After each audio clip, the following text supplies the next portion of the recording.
si Papa kakain ng kalamansi. Okay. Maasim. Challenge ba to? Challenge? Oo, bawal ito pra. Tapos bawal din Ayusin mo. pipikit mata. Ano yan? May challenge daw si Liam sa akin na gagawin. Ayan. Okay, kukuha lang tayo ng kalamansi, guys. At kakainin ko daw na wala challenge. Ano bang premyo ko dito, Liam? Premyo ko? Sobrang 1,000. 1,000, okay. So gagawin ko yan dahil 1,000 daw ang price, malaki.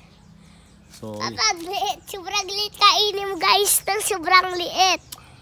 huwag yan. Kainin mo. Dali. Asim. Grabe. Grabe, ganun pa. Sa! Uy. Tinupra mo naman eh. Siyempre, tinanggal ko yung katas nun. Asan yung panalo ko? O pera. Kainin mo ulit.